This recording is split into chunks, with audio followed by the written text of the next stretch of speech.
Hey there, my Tyler Perry fans. It's your girl Barbie J here. And I am sorry I told y'all that I'm late with this putting up this video. But yesterday I actually went to a Broadway play to see The Piano Lesson by August Wilson. It's going, this is the last week that it's running. It ends on the 29th, and me and my friend Ty, we went to see it. And I'm telling you, it was an amazing show. It had Samuel L. Jackson in there, Danielle Brooks from The Color Purple, and John David Washington, who is actually Denzel Washington's son. And this was his Broadway debut, and he did phenomenal because his character was damn sure annoying, and he really was, and he was good at it because it was working working my nerves. But like I said, this show was wonderful. It was amazing. But unfortunately, I cannot say that for this episode of Sistas. Good God Almighty. This episode was blah. Season 5, episode 15. Two can play that game. I don't even know who they talking about. Two can play that game. What game is this that's being played? Who's playing the game? Q and Danny? I did somebody say that because I kind of missed it. I did watch it twice, but it wasn't absorbing everything. I don't know.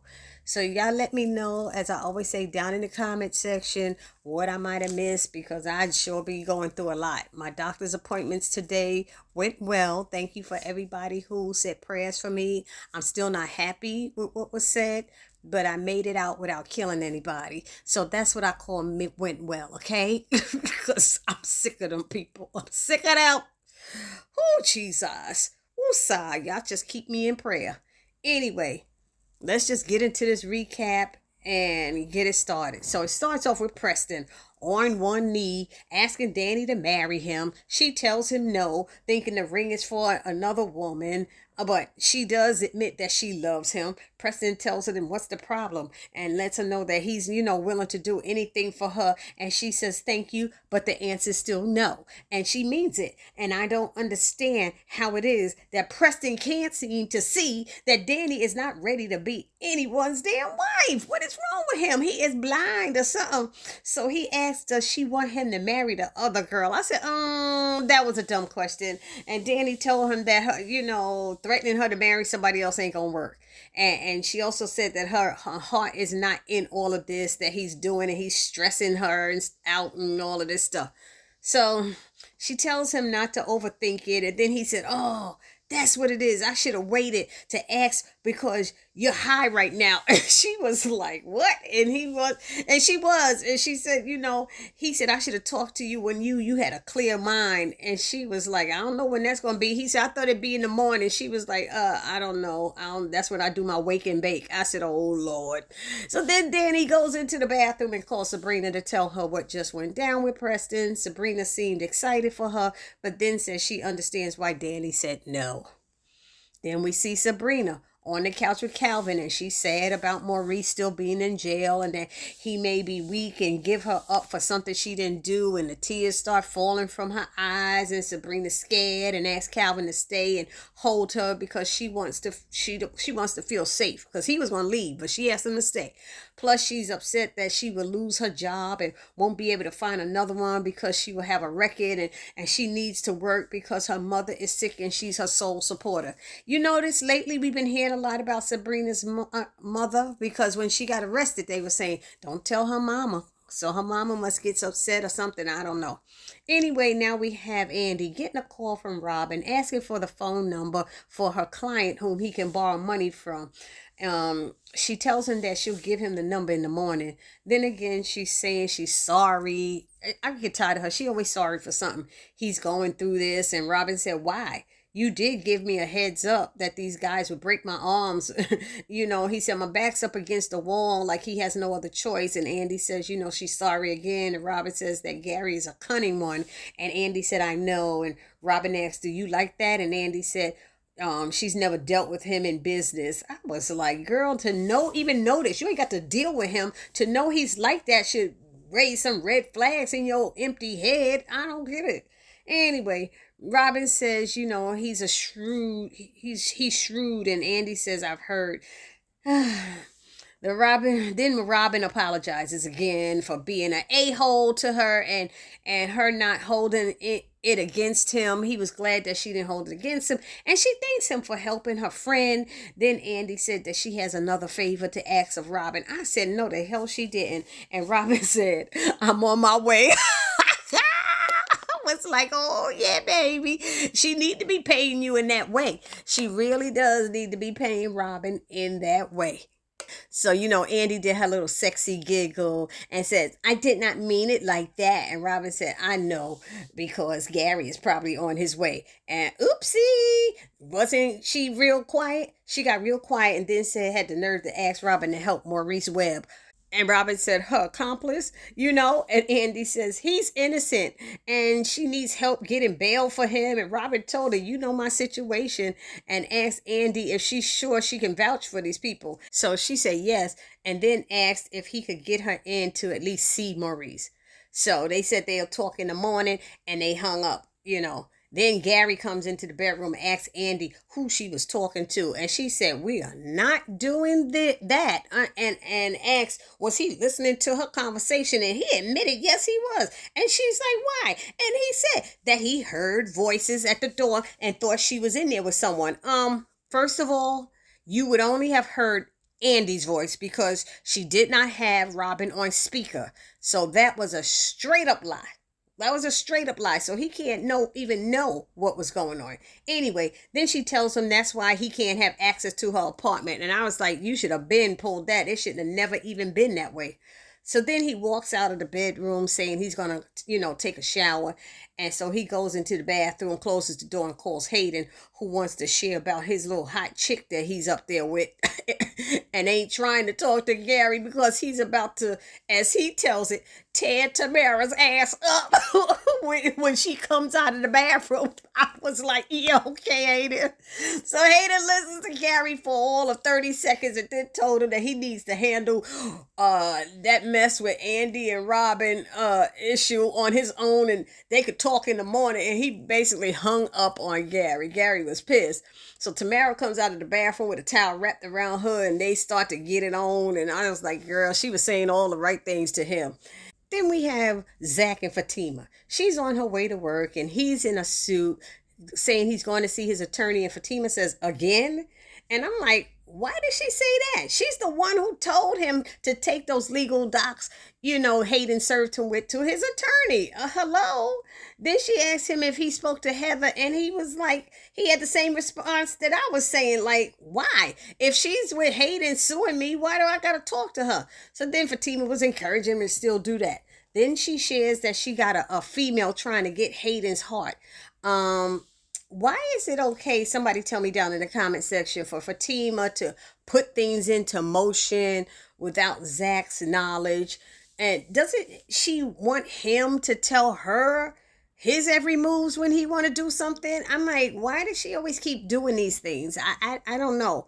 But I digress. I'm just saying. So Zach tells Fatima that the paperwork for Karen will be ready, that he had already faxed it to his attorney, and it'll be ready later that day, and that he'll wait for her to give them to Karen so they could go to the salon. And Fatima's like, for what? Yeah, you could go there without me. And she said, I trust you. And I was like, okay. And Zach's like, what? First of all, you was telling her she had to come here to the house. Now you trust me to go out there? And I was like, Zach is so right. He is so right. And then Zach notices that Fatima's wearing the engagement ring to work, and it made him smile. Now we have Danny and Preston, and she doesn't want to, talk about that engagement ring stuff. She's ignoring it and getting ready for work, and he tells her that he's leaving later that day to go back home. She asks him, what do his guy friends say about this little dilemma that he has between her and Mindy? And he tells her that she don't want to know, he said. But then he tells her that basically they're all telling him to stop wasting his time chasing Danny and to go marry Mindy, who really loves him, and that's a good girl, as he puts it. So Preston said, and she's like, see, there you go. And Preston's like, that's their opinion, not mine. And Danny leaves saying that basically she'll see him later at the airport. Next, we have Andy stopping by Robin's office to give him the number for that client of hers who lends out large sums of money. Hashtag loan shark. I think he a loan shark, I think. So they exchange a few pleasantries and then she leaves. And I'm sitting there going, how's she gonna leave without asking about the Maurice situation? What's going here and why haven't you asked? You asked him in the bed. Why you didn't ask him now? You know that it's morning. Anyway, it's morning. Let me stop. So now we have Fatima bringing Andy a cup of coffee. I don't remember her always doing that, but okay. Bringing her a cup of coffee, and as she tries to leave, Andy stops her to be nosy. And I'm saying, if you want to stay out of their business, Andy, you need to stop asking Fatima questions about her and Zach's business. As then she's telling Fatima how she handled herself really well. I'm like, whatever. Come on now. Then when Fatima says something about Karen's situation being crazy, now Andy no longer wants to discuss things. You brought it up, which means you bring up the situation, Karen's name is going to come up. Is it or is it not, y'all? But it's her nosiness that puts her in the middle of everything. Mind your business, Andrea, and stop asking them questions on how did they feel about this and that, etc.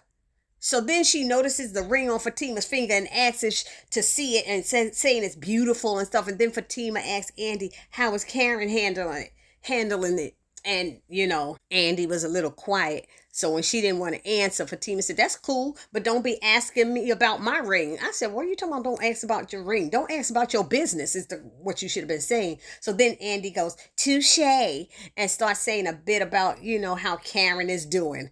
And I'm like, girl, shut up and stay in your lane. Stay in your lane, Andy. Stop being in their lanes because you need to get your life together.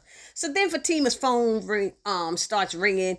And instead of her leaving out of Andy's office, she puts Tamara's call on speaker and lets Andy hear what is happening.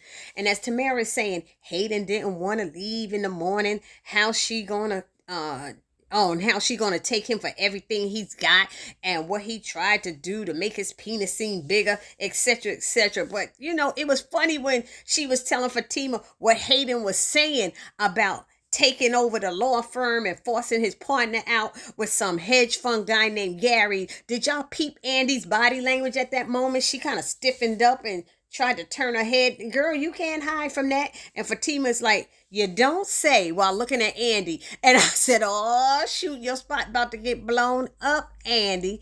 And then Tamara also said, Hayden shared that he is suing this guy named Zach for taking his ex and that she's still in love with him. And Andy busts out laughing. I said, oh, you can laugh about that, but your ass was quiet when she's talking about that hedge fund guy, wasn't you? Anyway, then Fatima tells Tamara that Hayden has a client named Heather and she needs Hayden to drop her as a client. And Miss Confident Tamara said, give me a week and he will be doing anything that I tell him to do. So Fatima questions Andy about what Tamara said. And Andy said, yes, it's her Gary. And they are trying to make some major moves and force Robin out. You know, so Fatima asks, is she going to tell Robin? And Andy is like, oh, he's a smart man. She thinks he'll figure it out. I said, what the hell?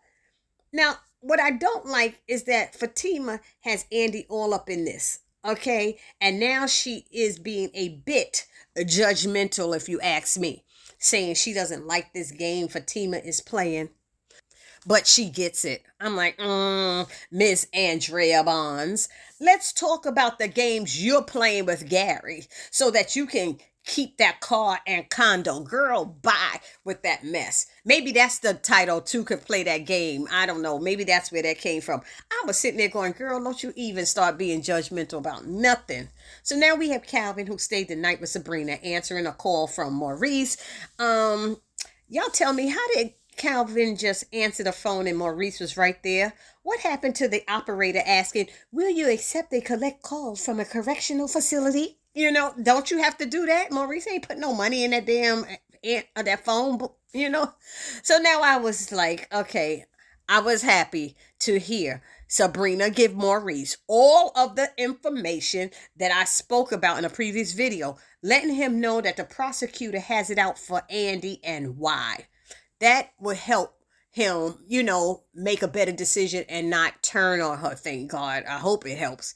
Anyway, so Sabrina then lets Maurice know that she is on her way to Andy's office and to call her in an hour. And he said, okay, hurry up because I'm in here fighting for my virginity. And I fell out. I said, boy, you better stop fighting for your virginity. You's far from having a virginity, honey. Far from it. Now we're at the airport and Q is hitting on Danny, trying to, trying to go over her house, and Danny points out his prison ankle bracelet and asks what did he do to get it on his leg, and he makes up a quick lie. Then Danny claims that she looked him up on social media, and I'm like, why are you bothering to do that with an ex-con? What is wrong with you, Danny? Anyway, but I wanted to ask, because years ago, one of my friends who was an ex-con told me that they were not allowed to be on social media for like a certain amount of time or years after being released. Do any of y'all know anything about that? And if it's still true, I don't know. And I was trying to get, clarity on that. Anyway, she finally says no because she's done with drama. I'm saying that Danny said no, and that Q doesn't take no for an answer, and he takes down his phone number and tells her to text him or whatever whenever she's ready or something like that. I said, Lord, girl, please. Then it's Zach showing up at the salon to bring Karen those legal papers for her to have Andy look over and then sign. Now, she's a bit smug when he comes in and claims she texted him back but forgot to hit the send button. And Zach is like, yeah, okay. And Karen immediately tries to throw shade by saying, you think I'm playing your game? And he's like, what are you talking about? And I'm sitting there going, why are you going back into the past, Karen, bringing up something Zach used to do, which is not important right now. It's a non-factor. And all of this is in front of her client sitting there. Why are you talking your personal stuff there? So he tells her he has the documents for Andy to look over, and he just wants to take, her to take them. And she wants him to go into her office. And she told him 2 times to come. And he's like, no, just take. And she, all of a sudden, the 3rd time, she just stops and loudly says, Zach, come. I said, like he's some damn little poodle dog or something like that. I was like, what is wrong with her? And so Pam yells out, don't be fucking back there, Zach. and the stylist and the customers fell out laughing in the salon. And I said, see, that was wrong, Pam. I'm sorry, but that wasn't even right.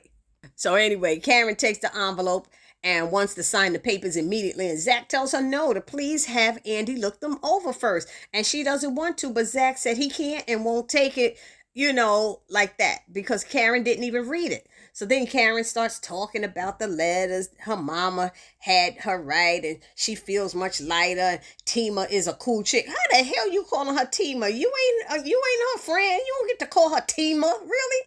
And Zach was like, wait, hold on. I don't know what's going on here. I know she's a cool chick, but them letters didn't change your behind overnight. I said, you right about that. You are so right about that. Then Karen congratulated him for his engagement and fatherhood. And Zach was a perfect gentleman and said thank you. And I know one thing. Karen's customer, that one that was sitting in front of her, she seemed to be a bit suspicious to me for some reason. I don't know if anybody peeped that, but she just looked like she was texting something and telling something. It just felt like she was telling something. But the angle of that picture that they show for Tima, she couldn't have taken it. That customer couldn't have taken it. It needed to be somebody sitting on the other side. I don't know, but Tyler Perry just put up a picture and you don't know how it is. It'd be the completely wrong way. Anywho. Then when Zach and Karen left out of the office, Zach said, ain't nobody do anything in there. And Pam said, good. Zach goes towards the door and Karen is standing over by her client. And she says, hey, and opens her arms for Zach to come back over to her. What the hell was that about? That's why I feel like somebody said that was a setup. She gonna have him come back over to her, and they kind of do a little hug, and then she kisses him on his cheek on that side, of course, where the picture's taken. And his expression was like, what was that for? Because he was definitely taken aback by that. But then it ends with messy Angela coming into Fatima's office. And why didn't the receptionist area call first? Angela ain't no damn employee just showing up in Fatima's office. So she's always acting, Angela's always acting like she's the wants to keep the peace between everybody and stuff, and not tell Fatima everything. But Zach ain't been out of that salon 5 minutes, and her big ass is running to Fatima's office to show her a pic. Why didn't she just call and text her the damn pic? She messy. Angela's messy, and I will be pissed. I'm telling you, at Fatima, I'm gonna be totally pissed if she loses it over this without allowing Zach a moment to explain what exactly went down. Because you see, she already telling for next week, showing Andy and all this stuff. When he left, she said, "I trust you." And now you gonna go and you already getting all crazy. You used to have a cool head and you didn't share everything with Andy. And this is gonna be her downfall, I think, on one of these episodes. That will be her downfall. So that's it for this recap and review. Y'all let me know what y'all thought about this episode. I didn't think it was all that, but I had a lot to tell trying to make it sound funny. I don't know. Anyway, I will see you guys in the next video. It's your girl, Barbie J, saying, don't forget to subscribe to my channel. Peace.